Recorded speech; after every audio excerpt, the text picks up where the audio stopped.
I've got two background videos on my screen inside of Elementor version 4, and I know some people have struggled to understand how do I add background videos to the new Elementor Flex containers built with Elementor version 4, the atomic components.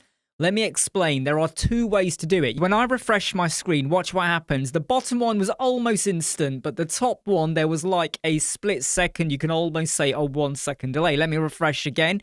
So I'm going to show you the top method, but I would recommend you go for the second method. But let me show you how do you add background videos to your Elementor version 4 Flex containers. So let me start off with the very top one, the one that I actually don't think you should be using this method, but I think I need to make it clear how it would work.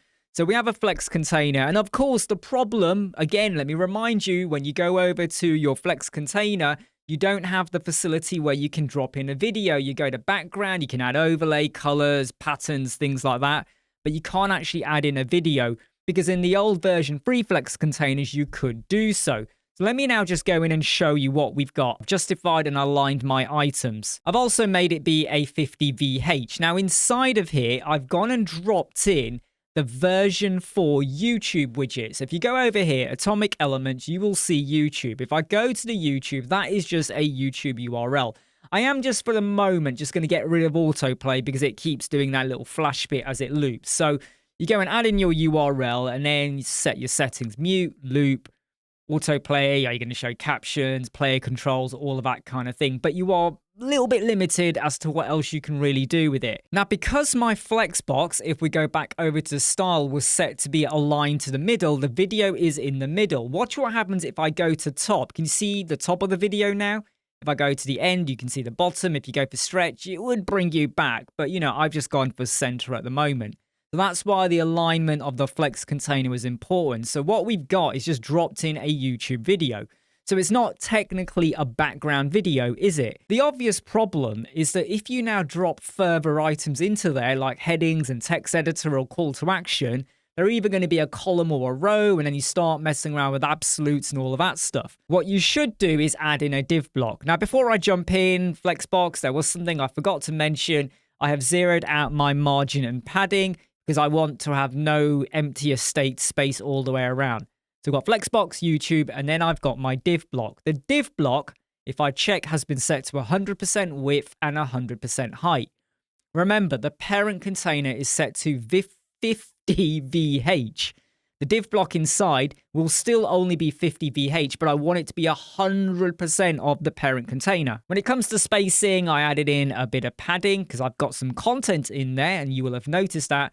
And in terms of layout, everything is aligned. If we go to the position part of the style tab, this has been set to absolute. Look what happens if I do static. Because the parent container is a row, you get the video and then you get the div block. By making it absolute, it is now fixed into the parent container. And now inside of here, I can add in anything I want to add. If I want to add in a heading, text editor, call to action. It's almost like what you normally would have done with a parent container, but what you've had to do is add in a pseudo element like a div block to contain or wrap your actual content. Now this does feel a little bit fiddly, but that's kind of atomic components elements for you in a way. Will Elementor ever bring out a background video element? I'm not sure. I would like to think they will do, but until they do that, this is the one way how you could do it. But I don't like this way the best.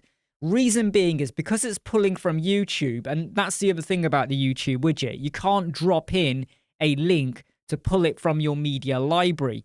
It's got to be a YouTube link. And what happens is, even though it loops, you get a bit of a flash. And when you are previewing it, like let's say this is your hero banner now, your page will load and then a second later the video plays, and that can be a little bit annoying. So here's the second way to do it, and this is the way that I prefer, or I would like you to build it out. So we have a Flexbox container again.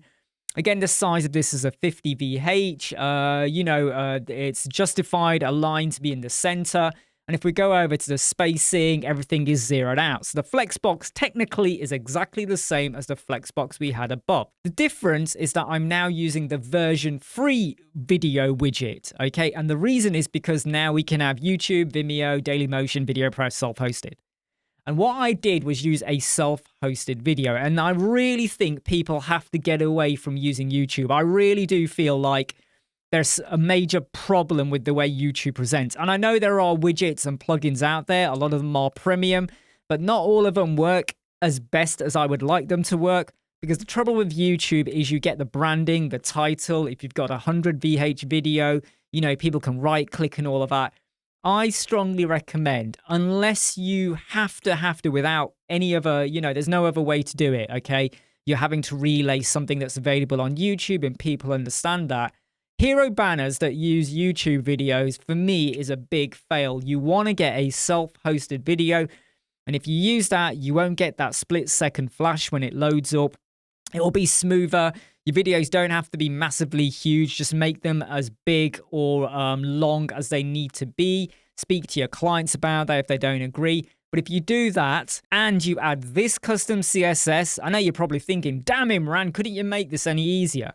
So I got my Flexbox. Again, we don't have a background video setting for that. I drop in my video and then I've added in this bit of code. And this is important. If you do not add in this code, your video might look okay. But believe me, when it's actually playing or when you're viewing it, right, it won't look okay. It will look ridiculously silly. In fact, let me just show you what would happen, right? Let me do this. Now, let me go over to tablet. Tablet looks okay. So you're going to say, what's the problem? Now, let me go to mobile. Can you see that? You got the letterbox kicking in because you've got a self-hosted video. And if you then go over to your video and you go to the style tab, and remember, this is version 3 video widget that we're using, and you start to mess around and make that be a one-to-one, it still ain't right. Then when you go over to desktop, now it's going to look ridiculously wrong. So if you want to maintain a 16:9 ratio, but you want it to look okay on the mobile, you need to go to the advanced tab, custom CSS, and drop in this code. Okay, you drop that in. That will be in the video description. That will now maintain how things should look no matter what kind of responsive desktop, tablet, viewpoint, breakpoint you're on. If you now want to add in further content on top of that, you're going to have to do the same thing I did above. So I'm now going to pick up this div block and I'm going to paste it in. So what I now have is I hope you can see this properly. We've got the Flexbox, we've got the video and the div block. The only difference is one of them is using the version 3 video widget and one of them is using the version 4. But I still think using this method, the second one, has less friction or glitches even. Friction's a good thing. Glitches aren't. I don't know. Less bugs in terms of how it loads up. I hope Elementor do introduce a version 4 background video setting.